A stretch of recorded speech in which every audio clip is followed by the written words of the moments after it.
Olá a todos, sejam muito bem-vindos ao primeiro episódio do podcast Sem Contraindicações, um podcast que faz bem à saúde com ação rápida e efeito prolongado.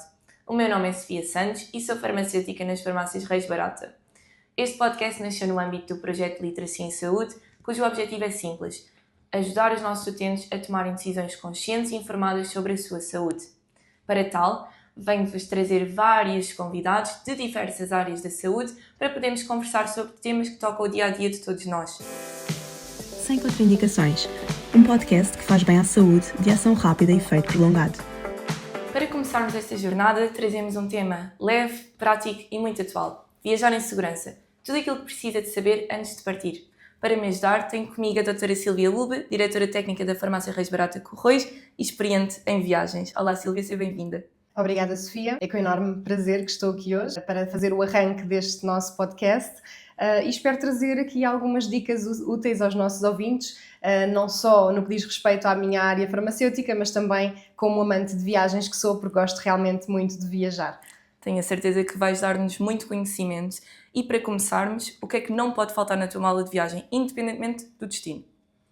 Então, na minha mala de viagem normalmente tenho sempre medicamentos mais usuais, como paracetamol com efeito analgésico para uma dor de cabeça, uma febre que surja, um ibuprofeno para inflamações como inflamações de garganta, ouvidos, etc. Levo sempre também uma cetirizina, porque tenho muitas rinites e situações mais do foro alérgico. Pastilhas para a garganta, uma pomada para queimaduras, portanto, normalmente aquilo para dar resposta àquilo que normalmente surge numa viagem. Um kit de primeiros socorros, um soro, um desinfetante, compressas, pensos rápidos. Costumo levar sempre também, por exemplo, pensos para bolhas, uma vez que normalmente faço muitas caminhadas nas viagens. E depois também probióticos, antidiarreicos, soros de reidratação oral e por último, que não pode falhar, é a proteção solar e os repelentes ou produtos para aplicar no pós-picada. Boa, uma mala bastante completa. Não referiste, se calhar não usas, não precisas, medicação para o enjoo. Para mim é um essencial. Costumo sempre levar o Vomidrine, principalmente viagens em que sei que vou andar de autocarro ou de barco, essas então não pode faltar, mas às vezes até mesmo para o avião ajuda. E outra coisa que também gosto muito de ter comigo, às vezes até posso não utilizar, mas gosto de ter, é a melatonina, porque às vezes aquelas viagens longas em que o fuso horário do país para onde eu estou a ir é completamente diferente, a adaptação pode ser bastante exigente e o ritmo muda muito, muito rapidamente. Claro, e faz sentido. Então eu gosto sempre de ter a melatonina para me ajudar aqui a não experienciar aquele jet lag que ninguém gosta. Já que estamos a falar de mudanças de ritmo, as tuas crianças agora já estão um bocadinho menos crianças, um bocadinho mais adultos, mas quando viajavas com eles ainda mais pequenitos, de certeza que havia coisas que levavas que se calhar agora já não levas, não é? Sim, principalmente outras formas farmacêuticas. Portanto, quando temos crianças, acabamos por precisar de estar preparados para lhes dar principalmente medicação analgésica, antipirética e, portanto, acabava por levar principalmente aqui o paracetamol e o ibuprofeno noutras formas, em saquetas ou até mesmo em supositórios, quando eram mais pequeninos. O termómetro era algo que nunca me esquecia. Tampões, por exemplo, para nadar, nas praias também costumava colocar, mas de resto, nada assim muito mais que vá para além do que aquilo que já levo para nós adultos.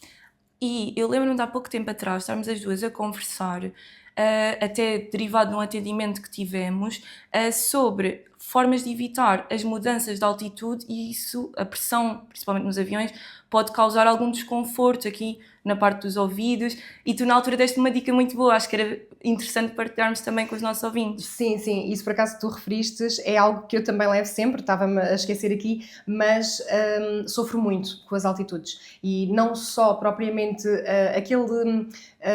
aquela sensação de estalido que as pessoas referem, Sim. Mas no meu caso eu tenho mesmo dores muito agudas, principalmente nas subidas e nas descidas do avião. E portanto o que é que eu faço? normalmente levo sempre uns tampões específicos, que têm um filtro mesmo, chamado um aerofiltro, para as diferenças de pressão, e acabo sempre por aplicar a nível nasal um spray descongestionante, porque muitas das vezes esse efeito é exacerbado se nós tivermos essa congestão nasal. E faço sempre isso antes dos voos. Eu acho que isso é uma ótima dica e que pode muitas vezes não ser algo óbvio que a pessoa se vai lembrar e que certamente lhe vai proporcionar um voo muito mais agradável. Boa. Outra coisa que também me estou aqui a lembrar, e os nossos ouvintes podem estar a achar que falta aqui algo mais. Nós não temos esta realidade, mas há muita gente que tem patologias crónicas e, portanto, faz o uso habitual de medicação todos os dias, precisa de a transportar, levar consigo. O que é que tu podes dar aqui de dicas, conselhos para que isso se torne tudo mais fácil? Sim, em primeiro lugar, pessoas que façam medicação crónica, colesterol, medicação para a diabetes, para a pressão arterial, devem garantir sempre que levam em quantidade suficiente para ter a certeza que vai chegar até ao regresso a Portugal. Depois, o que é que eu posso aconselhar? A nunca colocar na mala de porão, portanto, levar consigo em mala de mão para não haver um extravio dessa medicação.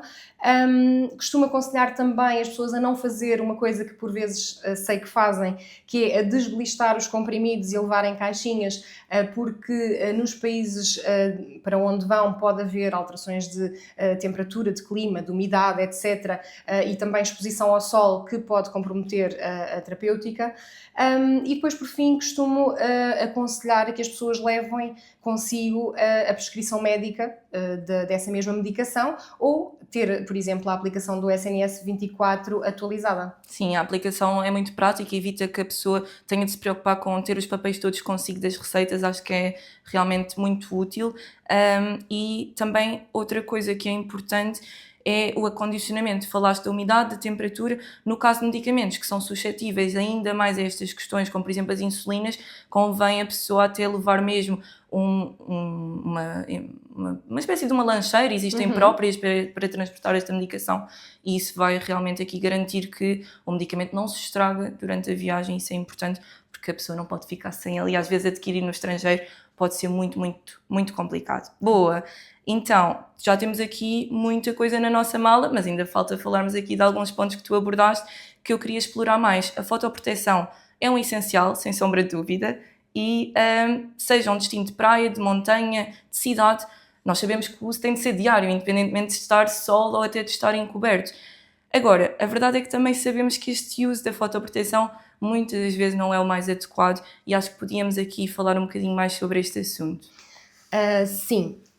Relativamente à fotoproteção, é um tema um bocadinho sensível para mim, porque é um tema que eu me preocupo muito e isto surgiu a partir de certa altura da minha vida e eu até acho que foi derivado aqui este tema que as nossas farmácias se especializaram tanto na fotoproteção e inclusive em todas elas fazemos rastreios de avaliação de sinais, porque realmente é um assunto que nos preocupa. A fotoproteção é sem dúvida muito essencial. O que é que eu acho que acontece? Acho que as pessoas até se lembram de levar o protetor para a viagem, mas nunca levam em quantidade suficiente. Eu não sei se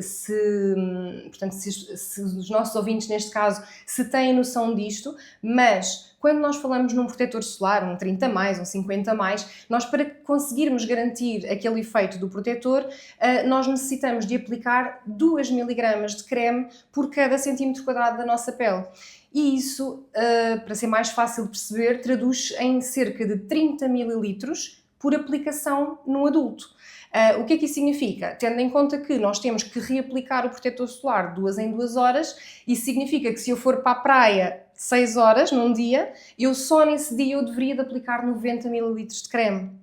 Portanto, ou seja, se eu for para um destino de praias em que haja realmente ali uma grande exposição ao sol, uma embalagem familiar, como tu sabes, de 250 ml, vai dar ali para 3 a 4 dias por adulto. Exato. Portanto, e eu acho é que o que falta é mesmo levarem a quantidade suficiente para todas as férias e para todos os membros da família. Sim, nós sabemos que realmente às vezes as pessoas aplicam apenas uma porção, espalham e como têm aquela sensação que realmente ficou a pele toda coberta, mas na verdade não ficou porque não usámos aqui a quantidade suficiente e o filtro solar não está eficaz, e as pessoas muitas vezes depois apanham escaldões, não é? Porque, queimaduras solares, porque efetivamente estavam a expor-se ao sol com a ideia de que estavam protegidas Mas e na verdade não exatamente. estavam, não é? Então, e temos de levar uma quantidade bastante significativa. Se viajarmos apenas com bagagem de mão, pode ser um desafio também, não é? Como é que tu costumas fazer nestes casos? Sim, eu, por exemplo, sou daquelas pessoas que já não me lembro da última vez que viajei com uma mala de porão. Viajo sempre só com a mala de mão e sem dúvida que é um desafio. Até posso contar uma história passada nestas minhas últimas férias, em que a minha filha viu-me a fazer a mala e disse: mãe, vamos quantos dias de férias? Tanto protetor solar, porque realmente eu acabo por levar frascos de 100 ml, que é o permitido na bagagem de mão, mas imensas... Divides o protetor solar entre os frasquinhos todos. Exatamente, dividido entre os frasquinhos, de forma a conseguir garantir ter proteção solar para todos os dias e para todos nós que somos 4. E, portanto, isto é extremamente necessário. Aquilo que eu digo é, se as férias forem grandes e se forem muitos membros da família, temos aqui várias opções. Se houver uma mala de porão, poderemos embarcar com uma quantidade maior, aqueles protetores de capacidade familiar, indo com uma bagagem de mão, ou dividir em vários frasquinhos de 100 ml, sendo que cada pessoa está limitada àqueles sacos do aeroporto, não é? De 20 cm por 20 cm, que tem uma capacidade de 1 litro, não é? Ou então, eventualmente, poderão sempre adquiri-lo depois no país de destino. Também é uma opção. É sempre uma opção, exato. Às vezes até não estão a contar, utilizam um pouco mais do que aquilo que estavam à espera, foram mais vezes à água, precisam porque acabou mais cedo, podem sempre adquirir lá e garantir que não falta. Essa parte é a mais importante, sem dúvida. Outra coisa que mencionaste foi os probióticos e os sais de hidratação oral. Eu acho que talvez esteja errada, mas imagino que até seja alguma coisa que para os nossos ouvintes não seja tão óbvio. Porquê? Para que é que serve? Em que situação é que isto pode ser útil? E acho que é interessante também explorarmos um bocadinho mais o que é que isto são, dos probióticos e os sais de hidratação. Porquê é que é necessário levar connosco de viagem? Há muitas pessoas que eu noto que realmente já vão levando. No entanto, não é transversal a todos os viajantes, não é? É importante porquê? Porque existe uma prevalência muito grande da diarreia do viajante nos países de destino. Claro que vai depender muito do destino para onde as pessoas vão, mas podemos dizer sim que é a doença mais previsível e comum que eles vão encontrar no país de destino. Principalmente se forem para destinos, por exemplo, tropicais, em que a prevalência pode ir dos 30% até aos 70%, estas diarreias. É imenso. Porquê é que isto acontece? Acontece porque pode haver aqui agentes patogénicos, não é? Que cerca de 70% são bactérias, os restantes acabam por ser vírus, e estas intoxicações alimentares que as pessoas referem não são nada mais nada menos do que a ingestão desses agentes patogénicos que acabam por libertar toxinas no nosso organismo, ou então até mesmo a ingestão das próprias toxinas já pré-formadas, não é? O que é que elas vão fazer dentro do nosso organismo? Vão gerar diarreias, vómitos, que normalmente até acabam por desaparecer de forma espontânea ali ao final de 12, 24 horas. Mas acabam por dar bastantes transtornos, principalmente a quem está a viajar. Sem dúvida, não é uma situação agradável em nenhuma ocasião, muito menos quando a pessoa está de férias e quer estar bem disposta e aproveitar. Realmente pode ser impeditivo até de a pessoa ter aqui uma viagem feliz. Nós temos aqui, realmente, como também disseste, as nossas defesas próprias do organismo para combater este tipo de infecções. Muitas das vezes elas resolvem-se por elas próprias. Nós usamos os probióticos e os sais de hidratação na mesma, correto? Mesmo quando elas podem resolver por elas. Exatamente. Porquê? Porque os probióticos o que eles vão fazer são bactérias boas que vão repovoar aqui o nosso intestino e vão competir com as bactérias patogénicas e, portanto, vão ajudar-nos a melhorar de forma significativa e a tornar-nos mais saudáveis e com defesas, não é? Que é isso que nós pretendemos, principalmente quando não estamos no nosso país, estamos fora da nossa zona de conforto. Exato. E por mais que nós tenhamos todos os cuidados nas viagens, nunca estamos seguros a 100%. Porquê? Por imensos motivos, portanto, principalmente em destinos ou fora da União Europeia, países mais, por exemplo, do continente africano, asiático, etc., em que se calhar estamos a falar onde não existe água potável nas torneiras, as condições de saneamento são muito limitadas, muitas das vezes há fezes, por exemplo, no meio ambiente que faz com que existam ali vetores transmissores de doenças, como é o caso das moscas, não é?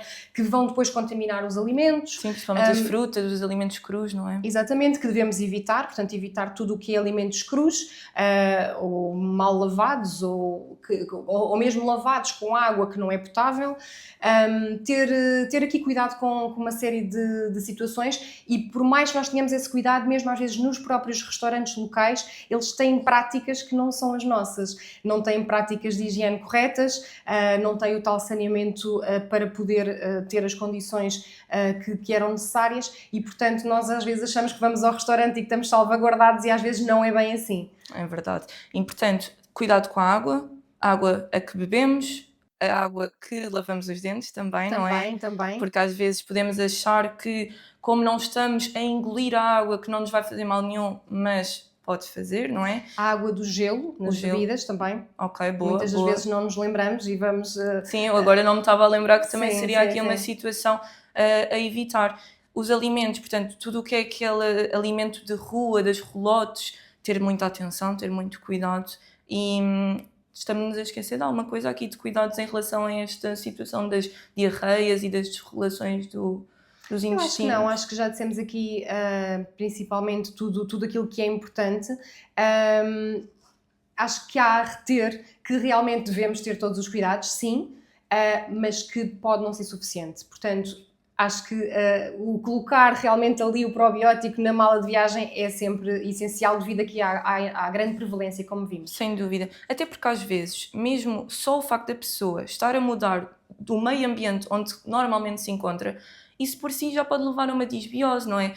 E, principalmente pessoas mais sensíveis, depois a desregulação intestinal pode não ser causada necessariamente por patógenos ou por haver um risco acrescido no país de destino, mas simplesmente porque houve aqui uma mudança de meio ambiente. Sim. E as nossas bactérias estão habituadas a um meio ambiente delas e depois ficam ali também confusas. E estava-me a lembrar agora, por exemplo, que há pessoas que até mesmo o facto de irem viajar, por exemplo, de avião, só o stress ou a ansiedade pode causar isso. Sem dúvida, portanto, sem dúvida. Não é só, claro, com agentes patogénicos. Portanto, os probióticos, sais de hidratação, são sempre úteis independentemente do destino. É sempre bom ter na mala.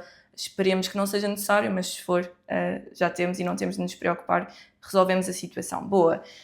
Outra coisa que também é muito comum ser falada e em relação aqui a esta parte toda das relações intestinais é a loperamida, mais conhecida por muita gente como o Imodium. Eu acho que era interessante nós também falarmos aqui desta questão deste medicamento, porque em certas situações pode ser ótimo, uma mais-valia significativa, mas para isso o uso tem de ser correto e tem de ser em certas circunstâncias, não pode ser só porque sim, não é? Tem de haver aqui uma diarreia com algumas características específicas para que o seu uso seja adequado, correto? Sim, o Imódio é realmente aqui um medicamento que normalmente também vai na mala de viagem.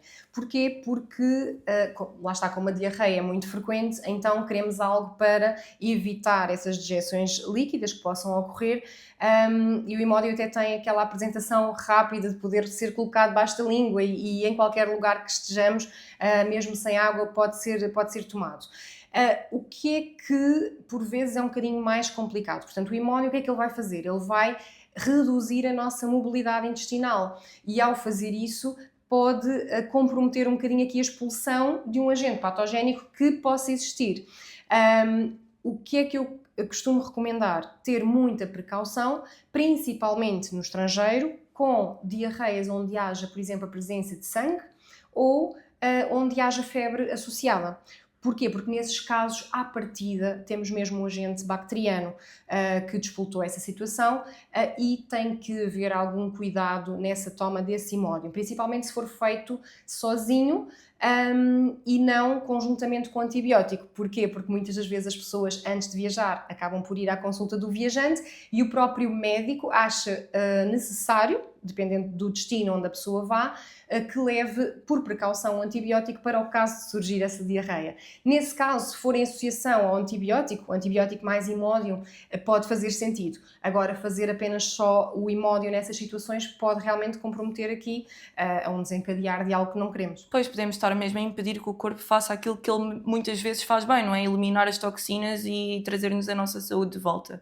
Portanto, Imodium só em algumas situações, nunca quando há febre e a diarreia, pelo menos isolado, ou seja, a diarreia com o sangue, nunca fazer o Imodium isolado. E, eventualmente, e falaste num tema que é a consulta do viajante, que eu também daqui a um bocadinho já venho buscar novamente, mas antes disso queria falar ainda dos repelentes, que também mencionaste na tua mala, e acho que fazia sentido falarmos já e depois passamos à consulta do viajante, também tem muito para se dizer. Em relação aos repelentes, portanto, os repelentes vão-nos permitir ter aqui uma proteção contra a picada dos mosquitos. Existem mosquitos que transmitem doenças que podem ser muito sérias e muito graves, não é? Estou-me aqui a lembrar da malária, do Zika, do dengue, e como é que nós podemos usar o repelente para ter a maior proteção possível? Quais é que são aqui as melhores recomendações para a sua utilização? Então, em primeiro lugar, aqui o repelente, eu coloco sempre na minha mala de viagem também, porque acho que é extremamente importante para a prevenção dessas mesmas doenças que tu acabaste de falar, Sofia. Não propriamente pelo incómodo em si, porque as pessoas acham que as picadas de inseto são um pouco inofensivas. Eu acho que ainda se pensa um bocadinho assim, que causam inchaço, fica vermelho, dá um desconforto, mas mais do que esse desconforto, estamos a falar aqui de prevenção de doenças muito complicadas. E uma só picada pode colocar em risco a saúde e estragar umas férias. Portanto, repelente tem que ir. Depois, relativamente ao repelente, eles existem vários repelentes. Um dos compostos químicos que é muito eficaz é, por exemplo, o DIT.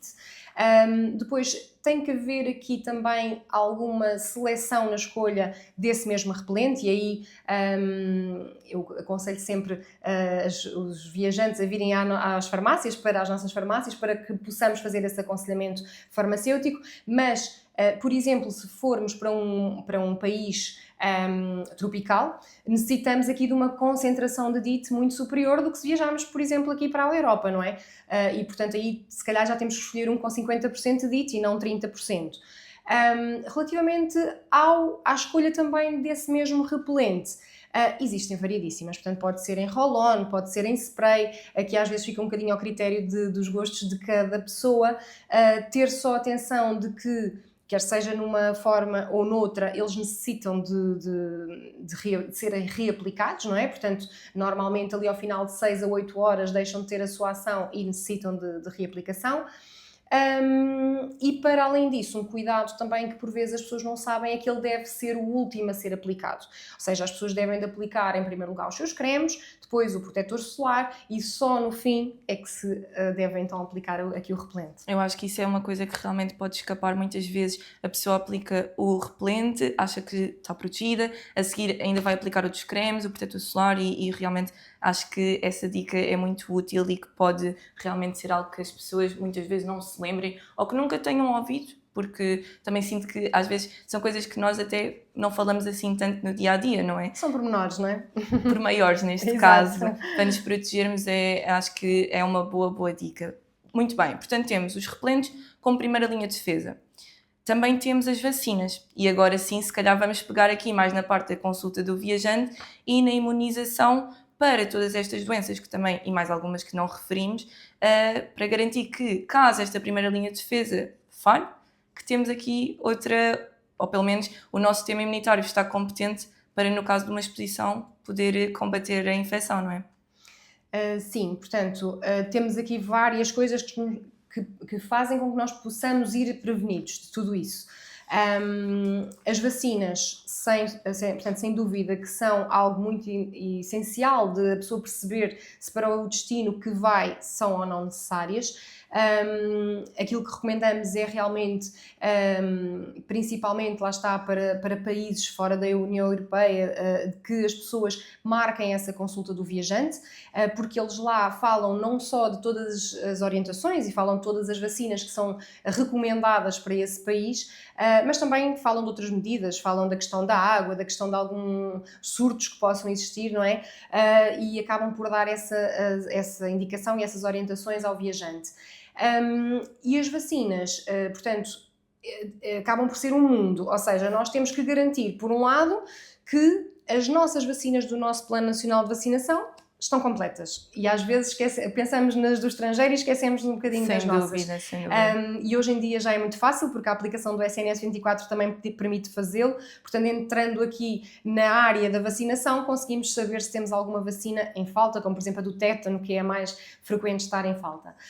Depois, existem aqui, lá está, as tais orientações de vacinas recomendadas para determinados países, e aqui pode ser, por exemplo, uma vacina da hepatite A, hepatite B, da febre tifoide, que muitas das vezes os viajantes acabam por vir com a recomendação e com a prescrição médica da consulta do viajante e nós até as administramos na farmácia. Mas até pode haver sítios e destinos onde essas vacinas não sejam somente recomendadas, mas sejam mesmo obrigatórias. E, portanto, é mesmo importante que as pessoas conheçam todas estas normas, estas regras. Um dos exemplos é a febre amarela. Por exemplo, quem viaja para Moçambique ou para certas zonas do Brasil, como a Amazónia, é obrigatório ter essa vacina da febre amarela, por exemplo. Essa, por exemplo, até tem que ser administrada a nível hospitalar. Sim, nós já tivemos aqui uma situação nos nossos atendimentos em que o utente vinha à procura da administração da febre amarela, da vacina, nome da doença, e depois nós até, foi aí nessa altura que até nos apercebemos que era algo que só em meio hospitalar era possível. Exatamente. Portanto, convém a pessoa ter tempo para organizar isto tudo, não é? A toma das vacinas, o programa aqui da viagem vai implicar na consulta do viajante recomendações diferentes e, portanto, com que antecedência é que devemos recomendar a marcação da consulta do viajante? Eu diria que ali 4, 6 semanas antes. Não convém ser demasiado cedo, até para nós percebermos, ou neste caso o médico perceber se surgiu algum surto ou alguma doença endémica que faça sentido a pessoa levar prevenção para essa mesma doença, mas também não pode ser muito em cima da viagem. Porquê? Porque a pessoa tem que se preparar para essa mesma viagem. E a própria administração da vacina tem que ser feita de forma antecipada, porque nós não administramos a vacina e ficamos com a nossa imunidade com a ação máxima, não é? Sim. Portanto, a vacina leva cerca ali de 14 dias até poder ter a sua ação máxima em termos de prevenção. E, portanto, pelo menos esse tempo teremos que ter como backup e para ter a certeza que tudo corre bem. Principalmente até se forem várias vacinas em que a pessoa opta por fazer as administrações separadas, não é? Ter aquele tempo dos 15 dias entre cada uma, garantir aqui que realmente o sistema imunitário está competente e que vai já protegido para a viagem. Claro que se por algum motivo a pessoa só se lembrar de ir à consulta do viajante um pouco mais em cima, será sempre útil, não é? Porque independentemente da questão das vacinas terem o tempo de atuar no corpo e ganhar imunidade, entre não ir à consulta do viajante ou ir mais tarde, vale sempre a pena ir, certamente que vão adquirir conhecimento importante para a viagem.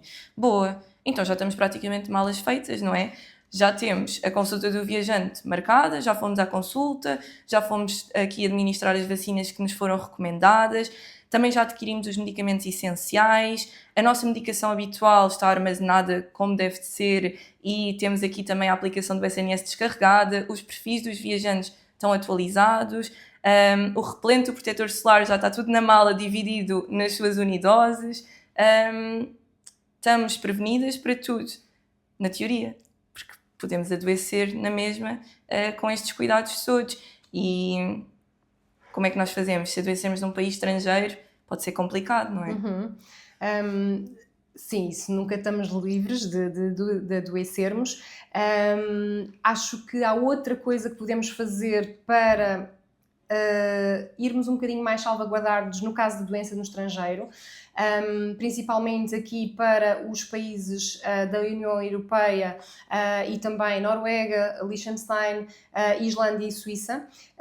Não sei se todos têm conhecimento, mas existe um cartão que é o Cartão Europeu da Saúde e que é muito fácil de adquirir, é gratuito, pode ser pedido diretamente no portal da Segurança Social ou em qualquer balcão da Loja do Cidadão.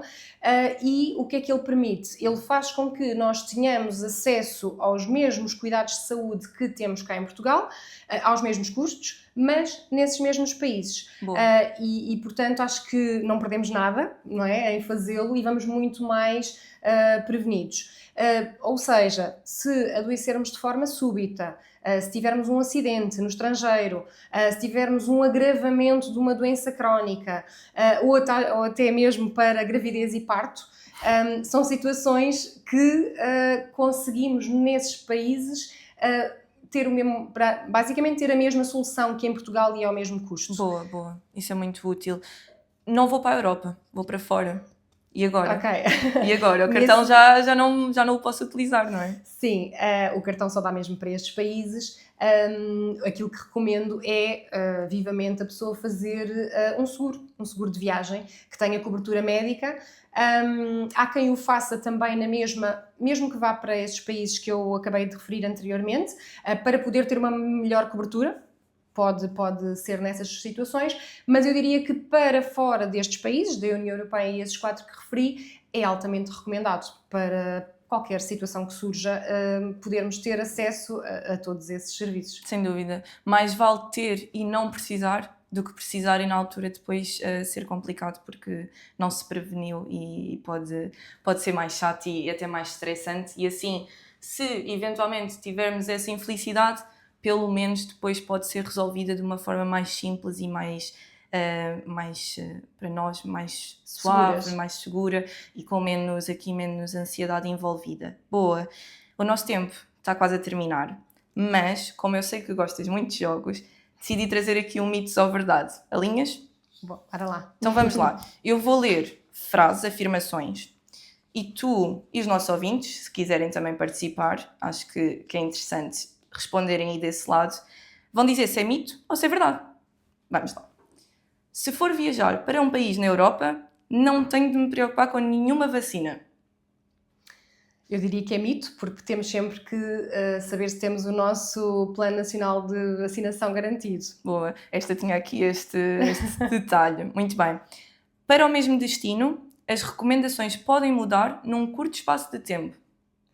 Sim, conforme falámos também da questão dos surtos que surgem, não é? Portanto, isso pode acontecer e é verdade. Daí também aquele tempo da consulta, para não ser muito tempo. As coisas depois podem mudar. Boa. Para terminar, os riscos que a viagem apresenta dependem apenas do destino. Não, claro que não. Portanto, é mito. Vão depender, claro que sim, do destino e das atividades que às vezes as pessoas marcam para o próprio destino, mas também da própria pessoa, não é? Da idade, de algumas patologias que já tenham associadas. Há aqui vários fatores que podem... Até mesmo as atividades que vão ser realizadas, sim, não é? Sim, Nós podemos sim. ir para o mesmo sítio, mas ter planos de viagem completamente diferentes. As minhas recomendações serem diferentes daquelas que para ti são as mais importantes. Boa, muito bem. Assim chegamos ao fim do nosso primeiro episódio sem contraindicações. Espero que tenham todos gostado. Obrigada, Sílvia, pelo teu tempo e pela partilha deste conhecimento. Obrigada, eu. Acredito que foi muito útil para todos os que nos estão a ouvir e esperamos que realmente que estas dicas o ajudem a ter uma viagem segura, em que seja uma viagem muito feliz e que volte com memórias e portanto, é isso. Acho que é o que se pretende sempre das viagens. Sem dúvida. Muitas memórias boas e poucas doenças, muita segurança. Boa. Se gostou deste nosso primeiro episódio, não espere mais, porque vamos ter outros daqui a um mês, talvez. Fiquem à espera, vão saber. E deixamos então aqui também na nossa descrição alguns documentos que podem interessar se ficaram algumas dúvidas ou se querem aqui alguma informação complementar que nós não abordámos ou que não abordámos tão profundamente durante a nossa conversa. Obrigada a todos e fiquem bem. Sem contraindicações. Um podcast que faz bem à saúde de ação rápida e efeito prolongado.